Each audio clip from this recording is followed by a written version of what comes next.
Today we have the privilege of having Dr. Amitabh Varma, who is one of the top neurologists in India with more than 50 years of experience in practicing, as well as a wide range of international as well as national experience. Welcome, sir. Thank you. Thank you, Gautam. One of the first things that I would like to ask you is about the state of the neurological diseases currently that we are seeing, and also what are the early symptoms of any neurological diseases. You asked me a question which has very wide repercussions. Wide in the sense, over the years I have seen the spectrum of neurological diseases increasing. Previously there was a time when people would think about degeneration as the majority of diseases apart from epilepsy, headache and stroke. But now we are finding so many other movement disorders where previously it was there, but now spectrum has increased. And the best part is we have started finding immunological dysfunction in most of the degenerative diseases which we thought could not be treated, did not have the known cause. Now we are finding that it is all because of neuroinflammation, because of immunological dysfunction. That's one thing which has come up even for Alzheimer's disease.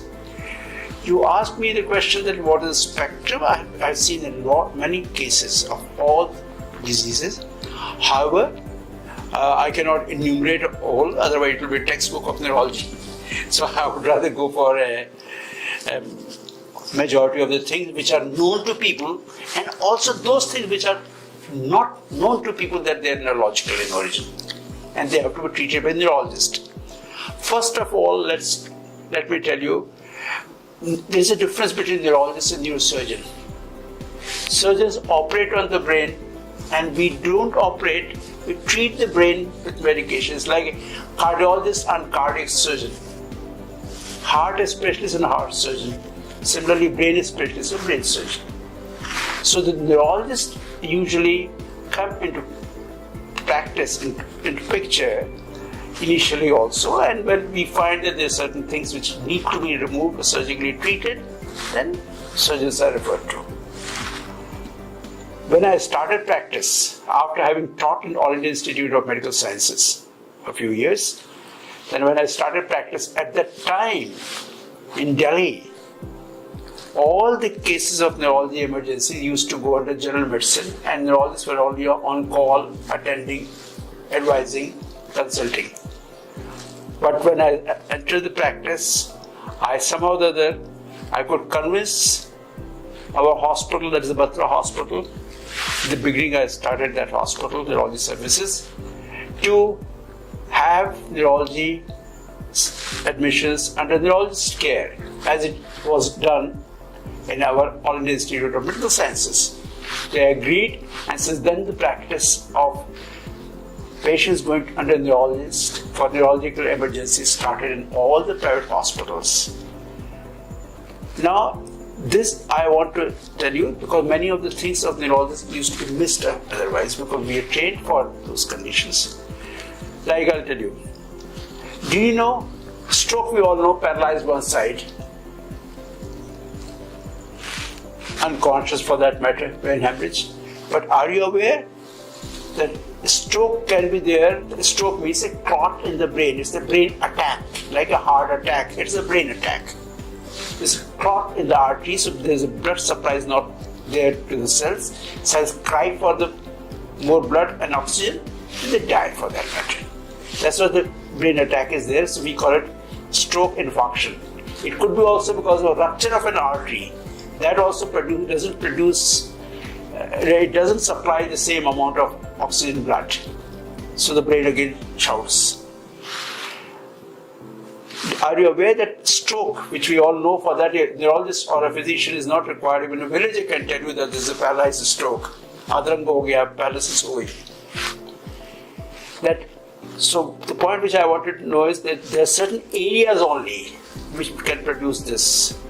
Brain has 2/3 of the area which doesn't produce paralysis or symptoms, which are only intellectual, behavioral, and your memory-wise control. those areas when they also have blood supply, when their blood supply is cut, then they have a non-palliative strokes. In fact, people should not miss the non-palliative strokes. Sudden onset of behavioral changes, abnormal changes, memory changes, speech changes can also be stroke.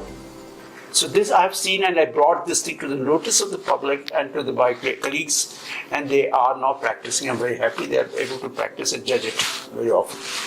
So there's one aspect of the stroke. I will tell you later on what are the different things, what are different treatment modalities available. Every stroke does not have a surgical treatment. Every stroke, every clot in the neck does not require to be surgically operated. There are certain criteria, there are scientific guidelines. When they are there, then only surgery can be done, not otherwise. Surgery is only to improve the supply. But if the cells are not functioning dead, even if pouring in blood into that, they will not recover. So this is important, which I would like to emphasize that. Similarly, if the artery has ruptured in the brain, if there's a blood is clotting, that also need not be removed all the time. There are certain indications, scientific indications, which otherwise everything which you start doing, getting surgically removed, it will produce more damage to the brain. I'll give you an example. You have taken aajkal to dikhta nahi, you don't see the ball of wool nowadays. If you take a ball of wool and put some ink onto it or ketchup into it, and you want to remove that ketchup, if you start cutting and removing it, the whole thing will be lost. So the best thing is to wash it out, hold on, with time it will disappear. So not every brain hemorrhage requires surgery. There's some other things which I've seen over the last 30, 40 years, how the things have improved. So this point which I'd like to make important. Similarly, Parkinson's disease has many more treatment available. Parkinson's disease need not have always tremor. It can be slowness of movement and walking difficulty, right? And tremors need not be there. There's a variety of Parkinson. But everything which looks like Parkinson need not be true Parkinson. That can be Parkinson plus, which does not respond, does not require the same sort of treatment. So these are certain things which a specialist should tell you. A general person may not be able to know the differences. And we have a specialist only of the movement disorders. Epilepsy, similarly, in epilepsy also, a lot of advancements have been made. We have different type of gadgetry also. And every epilepsy need not be convulsing. There are non-convulsive epilepsies also. Like if I'm talking, I just blank out, I become a stare. This all could be an epileptic attack. If there is this was also an epileptic attack. Could be. So we must know the different varieties. Headache. Headache is very common symptom. Disease. We all see that every person suffers sometime or the other. Many times we suffer, at times we are the cause of the headache of others. But that does not mean that we are the troubleshooters. For that matter, every headache need not be a tumor. First of all, every headache. Longer the duration of the headache, lesser and lesser and lesser are the chances of it being tumor. It is all because of imbalance in the brain connections and chemicals and inflammations, various factors and activity of daily living. Then memory changes, that is important. We all overlook that. Memory changes occur because of many conditions in the brain. Everything need not be Alzheimer's, but we should be carefully evaluating depending on the age. Every Alzheimer's need not be occurring in the 60 years of age only. It can start earlier also. So if you are having some difficulty in certain symptomatology, which I'll tell you later on, I'm not going to speak on all the symptoms, but then specifically important thing is we are forgetting the ways, not able to recall what you have done earlier, what was your grocery list, what was your number. These are the certain things which will put a red alert on you. So that facts have to be seen. Parkinson, I had already told you, but I would like to tell here in the other things also. Movement disorders, there are more of certainly tremors. Every tremor need not be Parkinson. There could be non-Parkinsonal tremors also, many of them, and treatment is different in all of the conditions. Then comes my favorite, on which I enjoyed taking those challenges, are the behavioral changes. Behavior of people from different age groups, how it changes, how the frontal portion of the brain, their connections, which coordinate our normal behavior, and those connections are not working, then also the changes in behavior occurs. It can be over behavior, there will be under behavior. People can be withdrawn also, they can be depressed, so-called depressed. That is one aspect, we'll discuss about it sometime later on. But there can be even hallucinations, which I agree. All those things come under the category of a behavioral neurology, and the important thing is that they all, if they are judged earlier, they can be managed much easier. The cause of these things has come out very recently, for including Parkinson's disease, Alzheimer's disease, and many of the behavioral changes. This is because of supposed to be gut-brain axis. Bad happening in the tummy, certain chemicals are produced, they reach the brain, they attack the connections don't function. You have abnormal behavior, abnormality in the tremors, abnormality in movements, abnormality or activity of daily life. All those things are because of bad tummy. And our tummy, as you know, that our abdomen is full of genes which are 50 to 100 times more than our body genes. In fact, to be precise, if you go by the genome study, genetical studies, they are the bosses. They make all the chemicals what the brain is making, almost all. That's why some people call it a gut as the second brain. That's what it is said. So the recent treatment is also being directed towards these activities. Another thing which I would like to tell you is that the effect of everyday medication, there are so many medications which affect the brain. We have to be careful, especially for sleep. Sleep is a neurological phenomenon. There are certain cycles of the sleep, fast rhythm of the sleep, slow rhythm of the sleep, and a deep sleep. All those sleeps have to be seen from different angles. Everything need not be given a sleeping pill, suppressing. Try to correct the cause, try to find out the mechanism behind it, type of thing. And the sleep disorder is not only sleep apnea. Sleep apnea is one aspect. Everything. I have seen many of the patients with the sleep disorders. Every person has been given a BiPAP. That is not required. Stroke newer treatment from this, that we have started thinking stroke as a not only cutting off the blood supply and that is there, but what happens to the brain cells, what happens to the connection supporting cells. That's why it is known as a neurovascular unit, a complete, not only arterial supply, but what happens to the area of those who are damaged. Few cells are totally dead, some are unconscious cells, their chemical changes are liable. So the work is on those directions, what has to be done. I would like to mention very clearly, I go into some of the very recent things which are yet to be adopted to practice. Keep on going all over the world and seeing what others are doing, trying to listen to them, discussing with them, and then bringing it. But not only what is being published. Before publishing also, because publishing takes 2 years, 3 years before it is published and then it's finalized. If you have personal contact, and you can do that. So those things can be practiced. See, it is important that the patients are benefited. Aim of the physician is only to benefit. Our aim is not only to give the report to the patient and medication to the patient or surgical approach to the patient, but he should be relieved. So the patient should be treated as a human being. Most important thing is doctors, I have seen over the years, younger people are becoming more of a technological physician, techno-physician I tell them, rather than a clinician.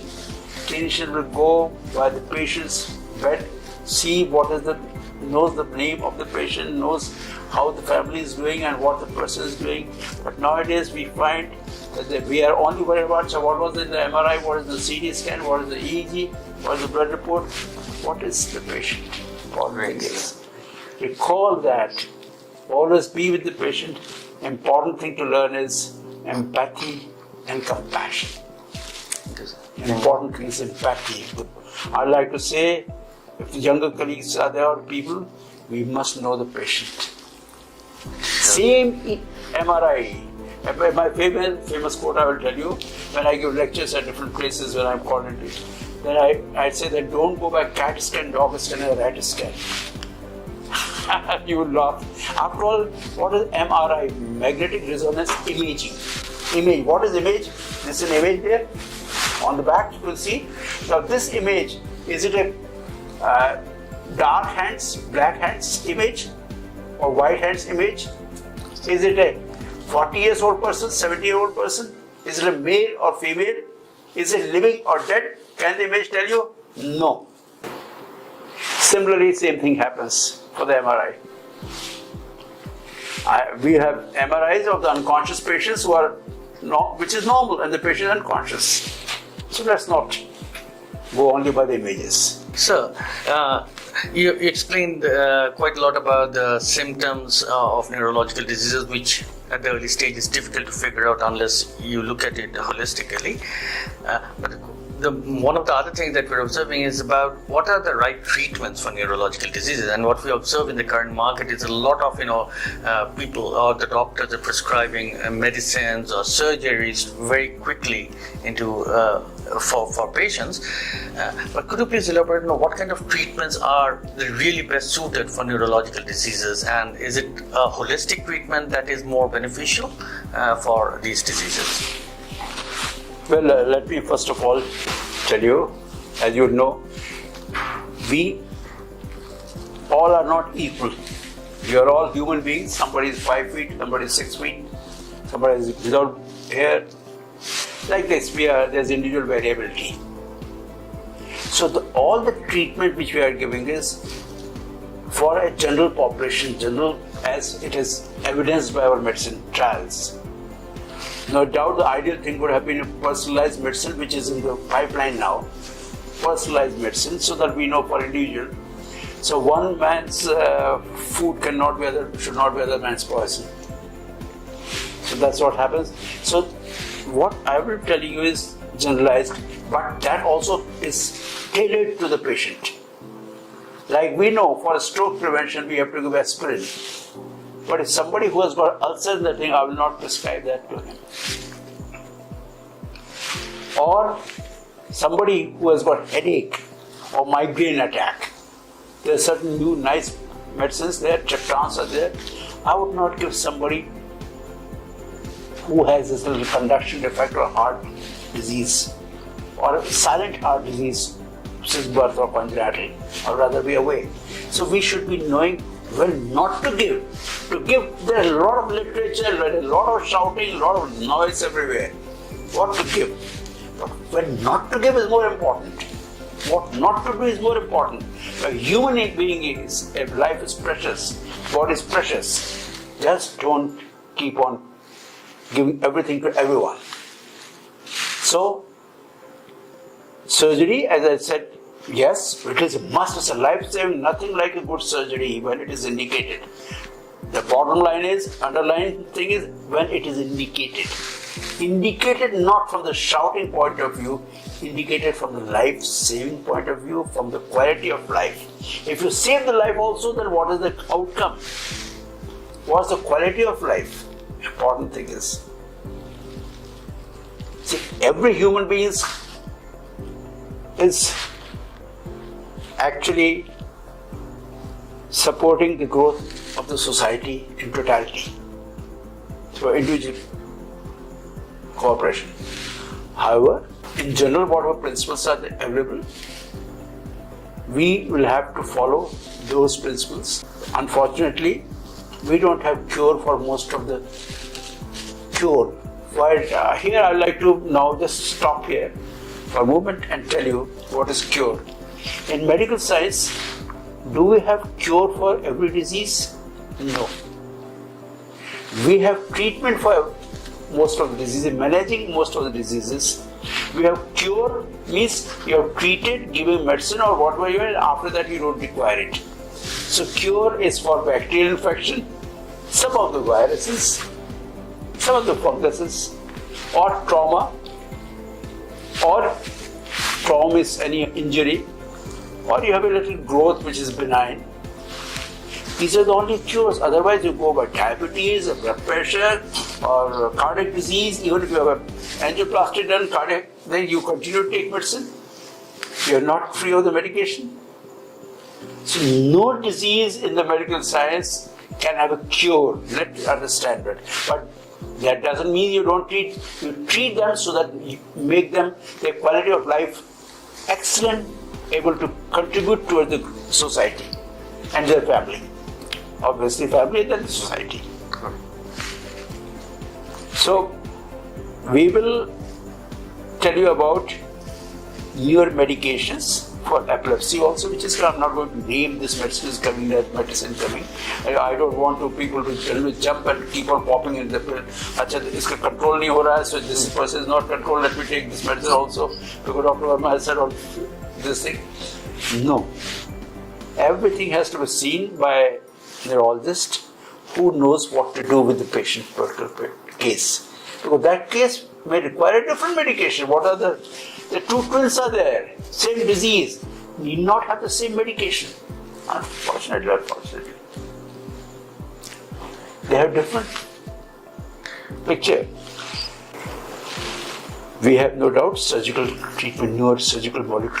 Now things are coming up, but the best thing is coming up is to have people are thinking of giving a nano delivery of the medication to the targeted delivery. Well, that's genetical pharmacotherapeutics are coming up. That will take a little time. Similarly, Parkinson, some of those who are not responding to anything and they're totally not able to look after themselves, and some of them, not all, I insist not all, some of them may be benefited by deep brain stimulation, EBS.